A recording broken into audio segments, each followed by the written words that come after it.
Good evening, everybody. This is BSG TrekFan88 here, and as you can see, I have received my CPC 925. I have my Nikon D7100 hooked up to it right now. Oops, my rate is set too high. Fail! And as you can see, detail is awesome.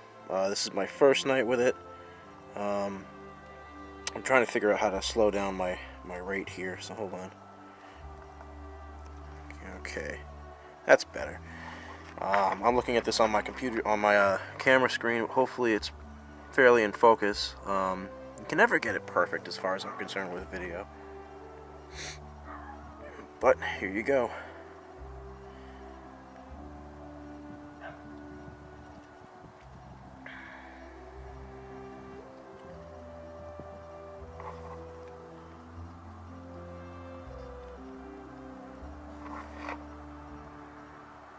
Let's see if we can go to Jupiter,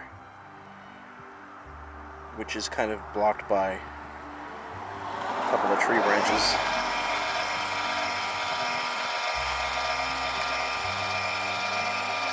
It's 8 degrees, so I'm really not going to spend that much time out here tonight as much as I want to.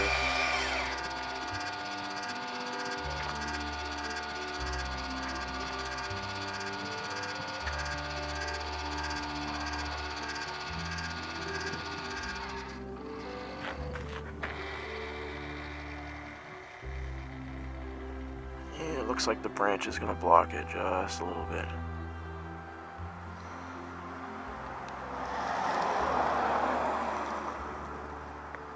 Crap.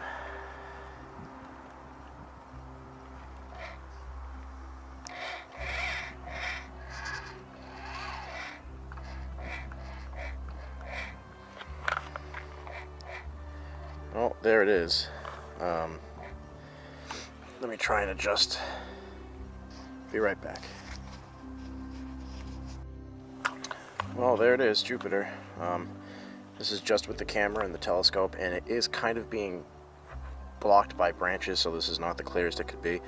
But this is actually a good idea. It'll give you the average. This is a 9¼ inch Schmidt-Cassegrain telescope with no magnificational eyepieces attached. It's just an SLR camera. And as you can see, that's how big Jupiter would be. I haven't edited this, I haven't shaped it or sized it, or color corrected or any of that gook. This is just it. Now, I could increase the exposure. It's so fucking cold, I can't even talk. I could increase the exposure, or decrease it. If I increase it, Jupiter becomes way too bright, but then you can see the moons, and then vice versa. I can't really adjust this while... Oh, yeah, I can actually. Cool. See, I can make it brighter, and now you can kind of see the moons, right? But as I go down, you lose the moons, which those are also blocked, but you can also see more detail. And of course, there is a sweet spot in there somewhere. So if we go back over to the moon, because as much fun as this is, I need to go back inside before I freeze to death. So let me pick up my handy dandy controller here. I'm normally much more technical about this stuff, but this is just a really quick video saying, hey, I got the telescope. And let me tell you, while we slew back, this freaking telescope is a mother freaking beast. It is huge. So let's see how good our tracking is. We're not really level, we're a little bit off kilter. Just a little bit, I didn't have time to level it.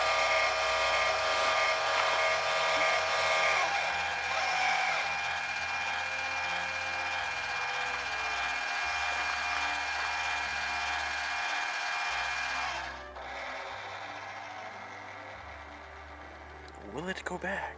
It will. Look at that.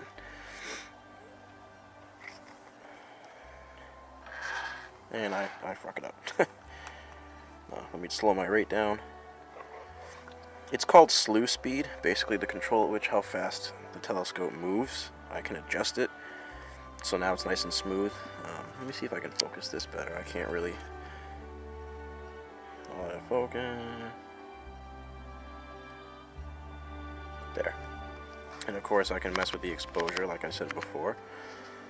See, I can make it really bright, but you can see where the terminator is. That's the terminology, I believe, for where it turns to black, where the sun isn't shining. When I go down, you lose a little bit of detail, but you can see a lot more detail. in the moon itself. Of course, there is no eye filter attached to this either.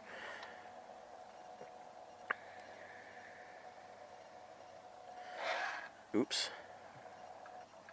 I don't know why it went so fast all of a sudden. But there you go. Let me slow that down a little bit more. There we go. I'm going to end the video here, and I'm going to adjust the ISO. It's at 2000 right now, which on the 7100 is cake. It's butter. Be right back. So my white balance is on auto A on this camera, which is pretty much accurate. I mean, obviously the moon's going to be way too bright, but so my I can't talk. It's so cold. I'm going inside soon. My exposure is at 1/125th, which when you're recording video, I guess doesn't really matter, but that's what the setting is.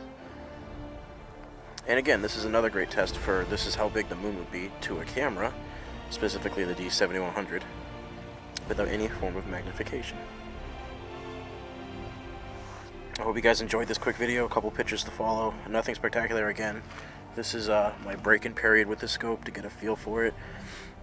Because I owned a Nexstar telescope before this, I'm already familiar with the tracking systems. I'm already familiar with the keypad. This is just a very big scope. This is not a scope that I would say, hey, put this in your truck and go. This is more like okay, this is a backyard observatory, and if you know for a fact you're going to go and be part of a star party or just want to have some fun on your own, that kind of thing. This is not the telescope that you quickly grab and run out to capture something, okay? I know some people have said otherwise. No, this is a challenge for me by myself. Not to say that I can't lift it or anything. It's just having a Wrangler. I'm going to have to take the back seat out to fit everything in, safely at least. But I am impressed so far with everything. I'm a little unimpressed with how much Jupiter did not increase in size. I bought the 2-inch Celestron eyepiece adapter kit, and I thought Jupiter would be a little bit bigger, but you know what, this is the first night, it's really cold. Let's just take this for a grain of salt and see where everything ends up. This is BSG Trek Fan 88. Have a good night, guys, and as always, thank you for watching.